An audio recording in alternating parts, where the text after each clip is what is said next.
Being a Supreme was a 24-hour-a-day job. Is it still for you now that you're solo?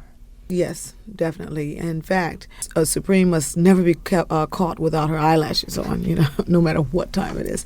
Our image was such of glamour and togetherness, in terms of how you look at all. You've got to be immaculate. It's expected. And beyond that, I enjoy looking good.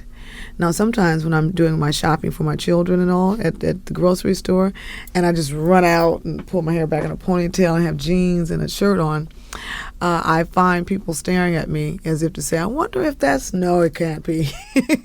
When you were singing backup, if you had to, would you have known the words to all the songs, or were you just concentrating on what you were singing? I've always known the song because of the storyline, but I found when I went out as a soloist and I had to sing the Supreme songs, I really didn't know all the lyrics, word for word. In fact, on many shows, I forgot the words in the very beginning there. What about the synchronized movements? The choreography, not only for the Supremes, but any Motown group, was a major part of the performance.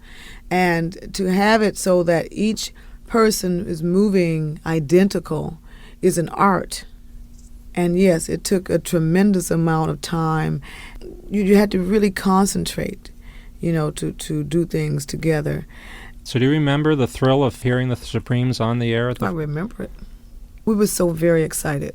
And remember, we were teenagers, so for us, we didn't wait to hear it on the radio. We got the record from Motown Studios and took it home and put it on the stereo. We were still living in the Brewster Projects, so we invited everybody from the neighborhood, and the whole front yard was covered with, all of our neighbors, and we played it for them, and they just went wild. Would you be satisfied to continue the way you're going now, or are there things that you want to do in your career that you haven't done yet? Well, I've done everything, but as an individual, I would like very much to have records out as Mary Wilson. I guess that's because I really enjoy singing. I mean, when I started singing, I fell in love with finding my career, and I've been very happy ever since, because how many people find what they're really good at in their life and can make their life work? So I love my singing. Looking back on all of it, any regrets? I don't have any major regrets.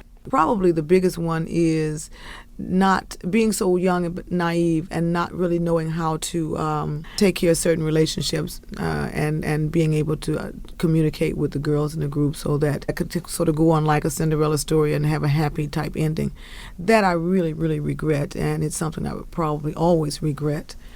If I had to go back into singing again, I would want to be in the Supremes. I would want to be at Motown Records. I would want to be Mary Wilson. And I would want to have all the hit records. I would want Diane in the group and Florence in the group. I would like all that to be the same, just maybe know how to handle it a little better.